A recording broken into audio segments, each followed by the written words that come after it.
Hello investors, आज की video में हम लोग बात करने वाले हैं आरओई के बारे में। चलिए वीडियो शुरू करते हैं।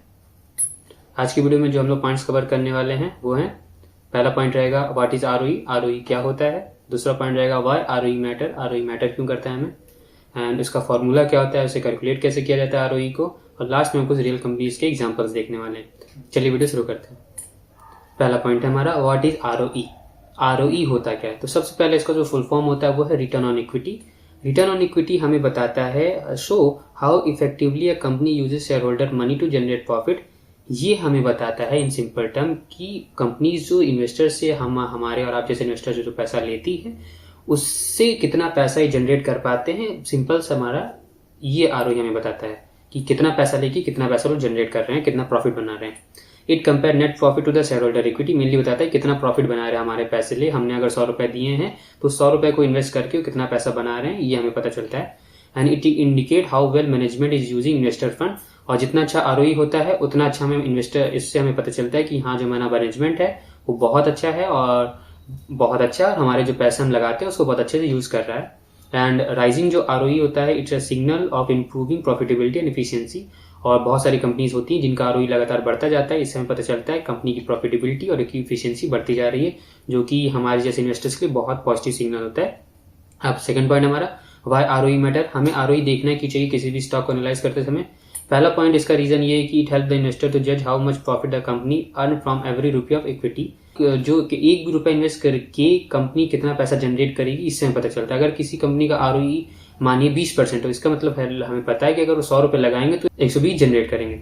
सो दूसरा पॉइंट है it is useful for comparing companies in the same sector. और कभी भी आरओई यूज करिएगा तो सेम सेक्टर कंपनीज को कंपैरिजन करने के लिए यूज करिएगा।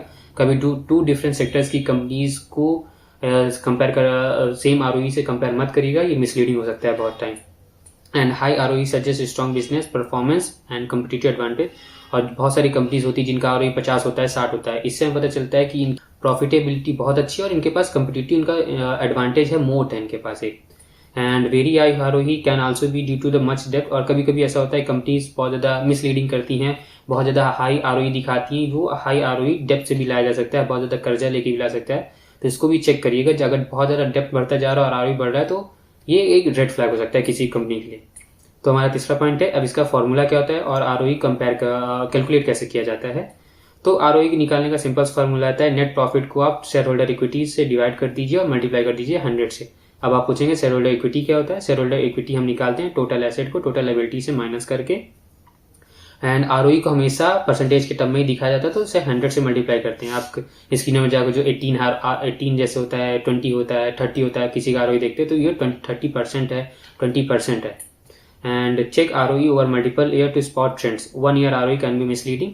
और कभी भी अगर आप किसी भी कंपनी का आरओई देखते हैं तो हमेशा उसके 5 साल का 10 साल का आरओई देखिएगा कि over the 5 year trend 10 year trends में उसका आरओई क्या है। 1 साल में 2 साल में तो कोई भी कंपनी अपना आरओई अच्छा कर सकती है, लेकिन कोई कंपनी जो 10 साल से 15 साल से अपना आरओई बहुत 15-20% 30% का मेंटेन कर रही है तो वो बहुत पॉजिटिव सिग्नल होता है। और इससे पता चलता है कि जो कंपनी है बहुत ज्यादा स्ट्रांग है, मैनेजमेंट बहुत ज्यादा अच्छे से इन्वेस्टर्स का पैसा यूज कर रहे हैं। तो हमारा आखिरी जो पॉइंट है वो है कुछ रियल कंपनीज के एग्जांपल्स देखते हैं। जैसे एचडीएफसी बैंक है, इसका जो आरओई होता है वो 16 से 18% के बीच में होता है। ये हमें शो करता है कि हाँ कंपनी काफी ज्यादा स्ट्रांग है और स्टेबल है, एंड इंडिकेट करता है कि स्ट्रांग जो शेयर होल्डर कैपिटल है बहुत अच्छे से यूज किया जा रहा है। वहीं पे अगर हम टाटा स्टील को देखते हैं, इसका आरओई 10 से 12 होता है, ये डिसेंट है। लेकिन जो जैसे टाटा स्टील है ये स्टील बिजनेस में है और ये काफी ज्यादा कैपिटल इंटेंसिव बिजनेस होता है, तो इनका आरओई इतना ज्यादा ये आरओई नहीं बना पाते, उतना ज्यादा प्रॉफिट नहीं बना पाते। लेकिन दोनों कंपनीज अपने अपने सेक्टर में अच्छा आरओई मेंटेन कर रही है। हम आप एचडीएफसी के जो आरओई हम उसको टाटा स्टील का आरओई से कंपेयर नहीं कर सकते, क्योंकि दोनों का जो सेक्टर वो अलग अलग है। तो हमेशा कभी भी आप अगर किसी भी स्टॉक को एनालाइज करते हैं तो उसे कंपेरिजन उसके सेम सेक्टर से करिएगा, इस बात का ध्यान रखिएगा। सो आज की वीडियो यहीं तक।